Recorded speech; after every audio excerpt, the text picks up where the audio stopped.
Okay, fine. I'll tell the story.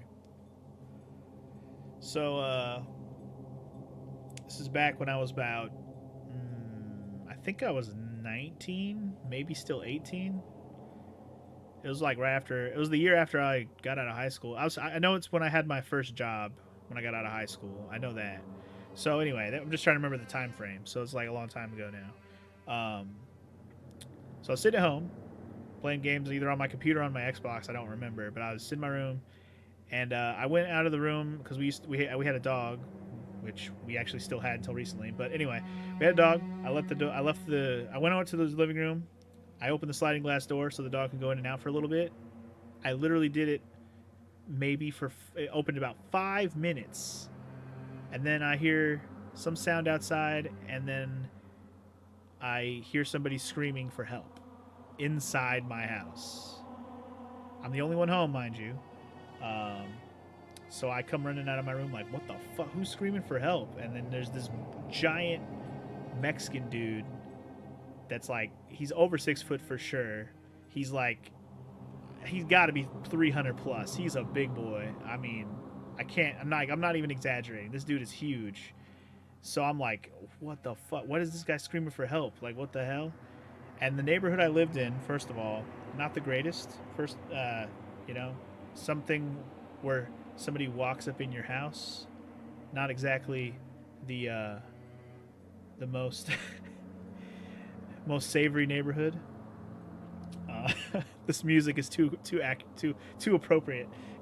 So it wouldn't be weird to have somebody run around the neighborhood running into people's houses. So that wasn't the part that startled me. It's just that he was screaming for help. So I thought somebody was chasing him, right? So he's yelling that he's getting jumped. Oh man, I'm getting jumped, and there's a group of black guys beat me up and chasing me. I'm like, then fucking close the door, bro. Fucking close the blind. Like, don't fucking have him chase you into my house. So that's pretty much my reaction when he came in the door. So, I closed the door behind him.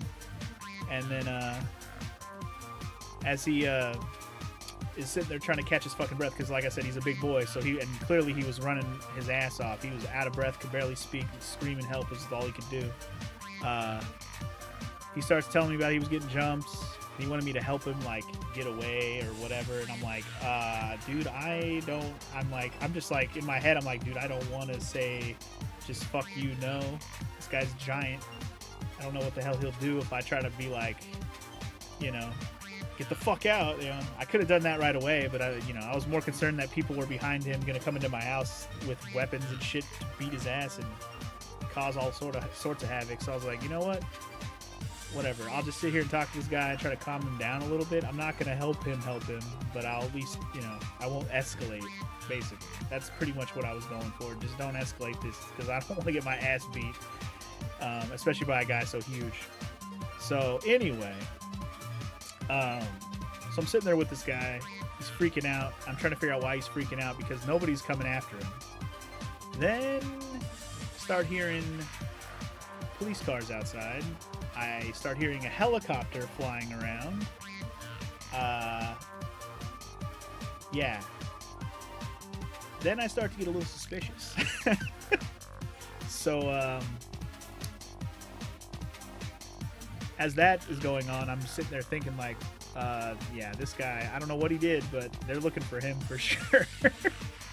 I didn't say any of this to him, obviously. I'm just sitting there worried like, okay, how the hell am I going to get him out of my house now? That's all I'm really trying to figure out. So like he asked for water. I said, here, okay, have some water because he's fucking dying. I could tell he didn't have a weapon. He was wearing like a very see-through white t-shirt he sweated right through and some shorts that he could barely hold up with his hands. Like he wasn't carrying anything dangerous, so that's why I wasn't too freaked out about it. I just didn't want to get my ass beat. So anyway, he's asked me for help, trying to get me to help him get out of there. I was like, dude, are you fucking insane? There's cops. I'm not getting away with you. What the? I mean, I didn't say any of that. It's just in my head, I'm like, there's no way. And anyways, while this is going on, my sister gets dropped off. My grandma brings her home. So they pull, the cops let them through to let my sister get dropped off. And then my sister comes in and I'm like, close the door, go to your room, shut the fucking door, take the dog with you. Stay in there. Don't come out. just stay. Don't ask, just stay. And so, again, I'm still sitting there with this guy, and he's freaking out. He wanted to use the phone. I'm like, I don't know what the hell, who he's gonna call. Nobody gonna come help him in this situation. He's fucked. So I let him use the phone because he could see it right there. I kept be like, I don't know where it's at. So I'm using the phone. He called like his mom or somebody, and he was freaking out about it, that he fucked up. And I'm like, oh, now he's admitting that he fucked up right in front of me. Like, at that point, I was just like, I don't even want to hear what he has to say anymore. I'm just gonna hope that the police come to my door. Basically, is what I was hoping for. So eventually, the police do come knocking because they did go door to door, and he goes and runs in the garage because the garage is kind of next to the kitchen, and he hid behind something like right behind the door or whatever. It's like, I can't hide him. Where the fuck am I gonna hide this 300-pound, 6-foot-plus dude in this little? I lived in a duplex, bro. I didn't like I lived in this big ass house. And then, so yeah, when the cop comes to the door and knocks, and he's like, you know, somebody, you know, is there anybody here, or you know, anything, anybody inside, kind of thing. And like, he didn't really say it like that, but that was kind of what he implied. And I'm like, no. Kind of give him that little like, no, there's nobody here. And so, you know, he kind of quietly followed me over to the door, and I'm like, you know, behind that door, motherfucker. And so, yeah, basically, they had two cops at the door to like kick the door because he was literally right behind the door, and so they kicked the door, and then he ran, and then they just tackled his ass, and he didn't have, like I said, he didn't have a weapon, so all I had to do was get him on the ground. He wasn't going nowhere. Anyway, yeah, so they pinned his ass down, knocked a few things down in the garage, you know, handcuffed him, opened up the garage door, and, you know, escorted his ass out of there. And, yeah, that happened. And then after that happened, I literally went straight to work and acted like nothing happened.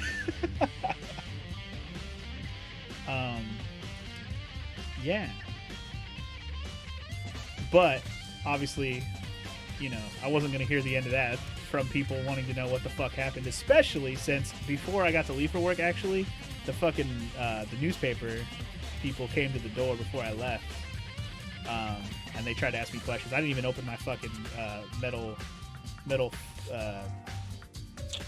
whatever you want to call it, metal fucking screen door, shit, goddamn, metal screen door.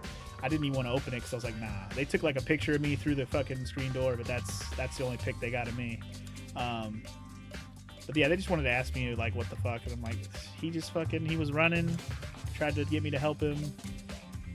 I didn't help him really. I just tried to keep him calm, and then I let him come in to get him. That's pretty much the story. So did I yell to get the fuck out of my house? Hell no. And here's the kicker. Okay, let's do the follow-up finisher to this story, because that was not the end of this saga. Besides having to tell this story to people later, which is annoying as fuck, like right now,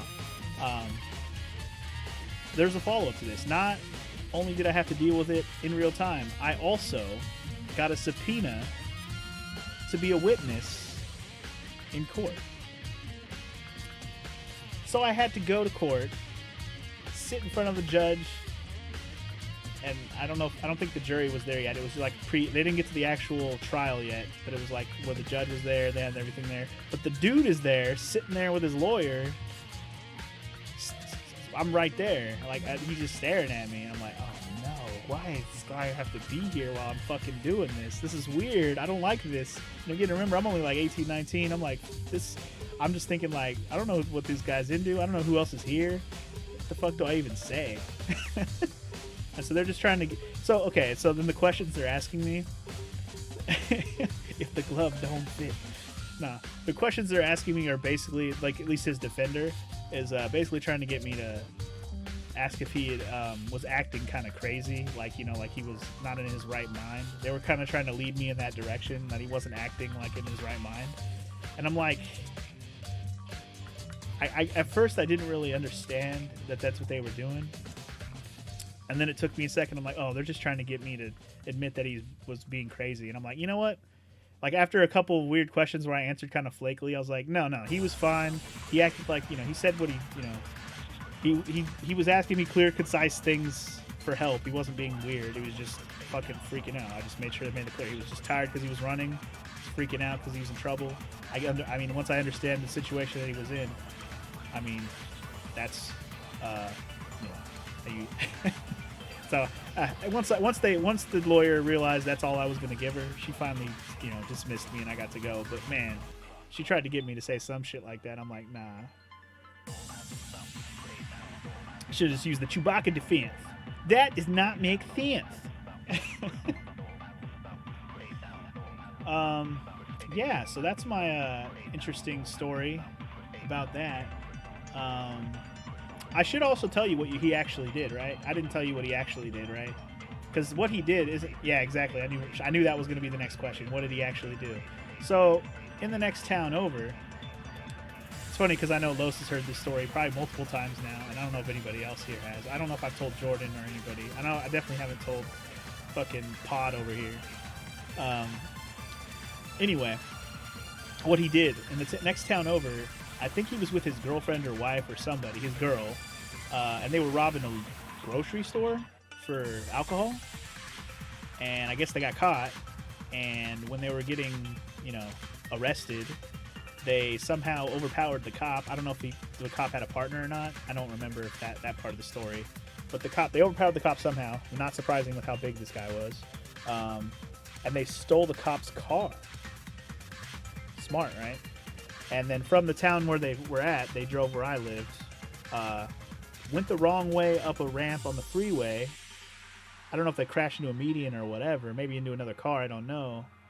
Then apparently when they did that, both of them got out of the cop car and ran opposite directions. I don't know if they caught his girl. I have no idea. She ran the other way to the freeway. He ran the way where I live. He was actually running, and he was busting through backyard fences. Like, he was just running through them because he's a huge motherfucker.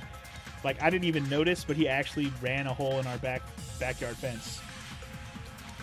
But I didn't think anything of it at the time because it happened, and I heard him yelling, like, almost simultaneously right after that. So I didn't even...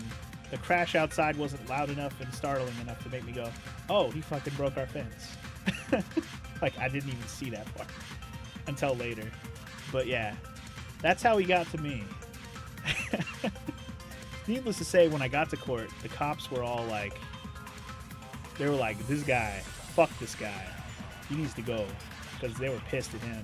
They were so mad at him. Oh, the cop's car that they stole, the cop actually was hanging onto the door and got dragged. So they were pretty pissed about that. So I just want to know the real part of the story. Did the dog get to go to the bathroom or not? I don't know, dude. I let the dog outside just to go outside. I wasn't going to watch her. She might have. I don't know, Los. I don't know.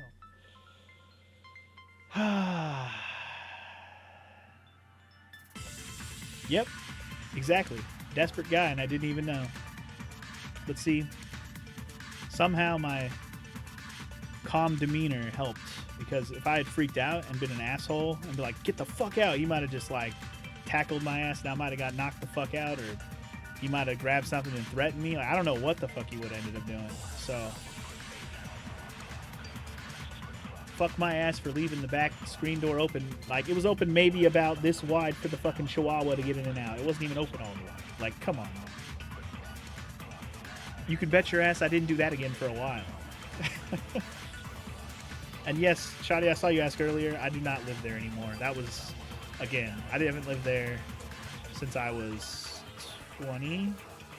I think that's when we moved out of that place when I turned 20. 21 maybe.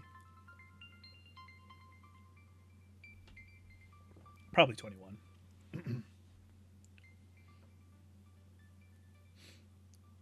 He'd just get a gun into the face. If he twitched forward, he'd go down. If he could run through a fence door, yeah, exactly. Fence, then the door didn't stand a chance. That's what I'm saying. That motherfucker was running through fences, bro. Yeah, if only it was a dog that could defend me. Yeah, he would not have run in my house had we had a dog bark at him. I guarantee it. I guarantee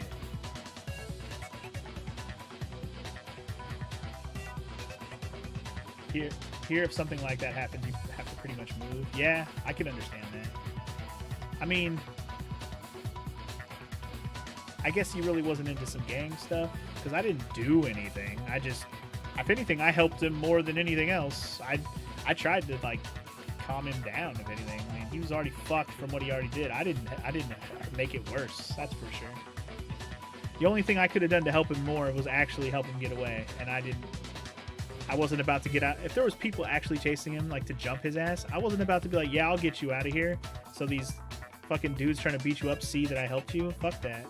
Not that I didn't know they were cops, but you know. Yeah. So that's my story. Did you enjoy it? I didn't expect it to take me that long to fucking tell it. There you go.